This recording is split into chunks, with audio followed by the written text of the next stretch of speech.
Should I stay or should I go now? If I go, there will be trouble. And if I stay, it will be double. So come on and let me know. Should I stay or should I go?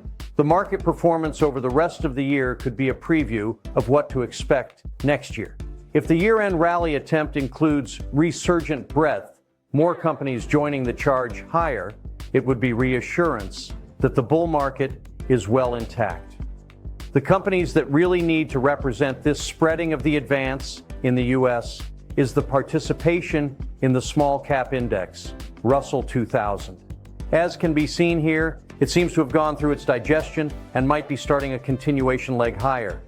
If it remains sluggish, as it was during October and November, it could warn of difficulties in 2026. The stock markets of the world November-December return has usually been the best of all two-month periods, gaining a median of 3.75% over the two-month period. Currently flat for the period thus far, the all-world index has some work to do if it's going to live up to the historical record. According to Ned Davis Research, the advance in equities continues across the globe, and this is how they are seeing an investor should focus their allocation based on current action. What's missing is bullish breadth. While there's been improvement during the recovery from the November lows, it has been far from enough to indicate that a broad year-end rally is underway. According to Ned Davis Research, only 3 of the 16 indicators are at levels consistent with sustained rallying, with the aggregate maintaining a series of lower highs since the summer. A similar pattern developed in last year's fourth quarter, which also lacked a broad year-end rally. The Rally Watch aggregate reached a series of lower highs, culminating in the stiff global decline from February to April. I find this interesting as this dovetailed with the expectation that I kept bringing up about the 4-year presidential cycle and how the first year of almost every president going back in time has had a difficult period. In the 2024 case, Ned Davis's research saw it coming based on their analysis. And this dovetailed with historical market rhymes. This is why I pay so much attention to historical cycle work on top of very current analysis. The short run, according to the last 2 weeks, shows a convincing, albeit rather short period. Note the action I shared last week with the action from this week. Clearly, the action of the S&P is showing a different pattern. Now, this past week, it is clear that after the final flush at the end of November, the market has been on the positive side of the ledger. The Ned Davis aggregate study also diverged way back in 2021, again lacking a strong year-end rally. A bear market started in the following January, ending in October 2022. That time it was attributed to the multiple interest rate hikes by the Fed, but again, these aggregate measures precipitated the move. The reason for the move this time was clearly the Fed and them sucking the oxygen out of the room by spiking the interest rates. But in contrast to 2021 and 2024, 2022 ended with a broad rally that sent the ACWI up by 7% from the October low. Similarly, the aggregate number of signals diverged from July to October of 2023, accompanied by that year's correction. By November, however, the correction was over.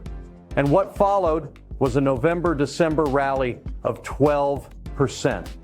The aggregate rose sharply, exceeding the 50% threshold by December. That led a gain of 24% over the next year. The reason I bring this up in such a granular fashion was that we seem to be experiencing exactly the opposite reasons this time. Here's the progression. So the previous discussion is easier to follow. COVID hits and massive liquidity helicopter dropped on global economies. Massive liquidity caused copious consumption by the normal consumers, but also those that were on the periphery as they got a slug of free money. Inflation ensued, and therefore the Fed spiked interest rates to squash the feared inflation. The Fed stopped raising rates, and the manufacturing continued and consumption continued, this time catalyzed by AI and other technological enhancements. Market has been on a run, yet hit a couple of speed bumps this year due to new policies from a very different political regime. Now, the most hated V-shaped recovery seen in longer than I can recall. Here are a couple graphics of these events. Note the first one is the events. The second one being the overlay with the V-shaped recovery of the markets. The reason why I sort of dragging you into the weeds on this issue is that I feel that you must differentiate between the reason du jour this time and the facts as they are being presented by empirical data. This is one of the most important factors that I can share with you. Most investment programs at major money center banks are all based on historical data. I think this should be respected but altered, as every time is a bit different. If we are paying attention, applying historical rhymes and consistencies, and then seeing what the data is saying, we should be able to be better. The implication is that the aggregate's current downtrend could be bad news for the market if it doesn't give way to enough broadening to break the downtrend. If instead we see bullish levels reached by a growing contingent of the reports, breadth thrust and longer-term breadth indicators, a good start to 2026 could be likely. Here is the cycle study that shows how this has tended to play out. Note where we are in this progression. Perhaps this is the expectation based on the assumption that the AI-influenced megacaps, Magnificent Seven, will keep pulling the benchmarks higher. This has been a major point of contention by market prognosticators since the move in the markets have been concentrated in a very few names. This is also partially the reason for this being the most hated V-shaped recovery. The reality is that this is how it has always happened. As there are global changes, the telephone, the steam engine, the internet, medicine, the markets become concentrated in these industry leaders. How long? Until it ends. Equities will be challenged by the 4-year presidential cycle that moves from positive to negative as the second year gets started, with global uncertainties persisting into 2026, along with the Fed Chairman and midterm election unknowns in a U.S. market that accounts for nearly 2/3 of global market cap. The full impact of the tariffs has yet to be known.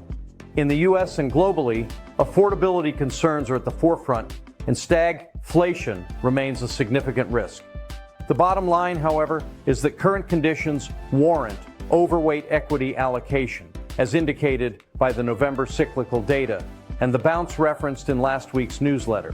We expect to get more positive and confident if a year-end rally produces breadth thrust signals. If not, with increasing evidence that the market is failing to meet the challenges, we won't waste time cutting exposure if the equity reading starts to decline. Fast forward to today, S&P 500 consolidating after breaking above approximately 6,775 resistance. The stock market had a strong response after failing to break down under 6,550 in definitive fashion. This illustrates once again that failures around key levels can produce sharp moves in the opposite direction. With the break and hold above clear resistance around 6,775, the odds have risen that the recent low sticks. Refer to last week and previous week pictures earlier. In ideal technical fashion, the S&P should now continue to hold above that approximately 6,775 region, but I am willing to give it a little more wiggle room. There really isn't a good reason to drop back below 6,725, since that would take the index back below several key moving averages, but even a retracement to around 6,650 would technically still be within the realm of normal. The bottom line is that as long as dips remain mild like this, I'm expecting an eventual follow-through higher. Here is the picture as of Friday's close. The Federal Reserve's policy decision this afternoon will be the center of the week, and any guidance they provide with respect to the future path of rates could cause the market to swing. This is how the relative strength index is currently sitting. Note that it is almost as low as it ultimately was in the April market low. This could also provide a good backdrop for the year-end rally. This is the seasonality study going back to 1949. If you look at the far right, the first half of December has historically been tough, and this has been followed by very seasonally strong second half of the month. In closing, Thomas Lee of Fundstrat has put together 6 reasons for a December rally, and hence a strong setup for year-end. The government shutdown is over, and as we reflect, it really was a bunch of saber rattling between parties, as is the norm. The Fed's hawkish, tight money to curb inflation stance has relented and should be followed by less interest expense stress, hence the term never fight the Fed. Repo market is the market that the Fed uses to inject money into the economy. It has moved to a stance of liquidity rather than restriction. Mayoral race in New York was a big, juicy steak for the media to scare everyone with. What the media failed to illustrate was that many of the socialist initiatives of the new mayor will be impossible to accomplish without the sponsorship of much larger government entities.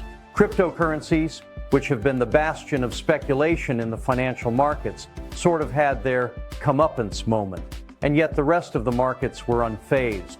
The Jamie Dimon cockroach theory has not seemed to find too many more nasty roaches, and therefore diminished fear in the credit markets.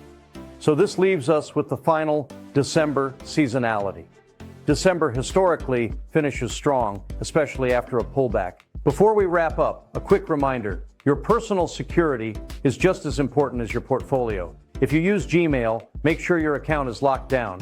Check the text version of this newsletter for simple, step-by-step tips on how to protect your Gmail account. And if you use another email platform, take a minute to review their privacy and security settings as well, so your personal and financial information stays protected. As always, please contact us if we may be of assistance.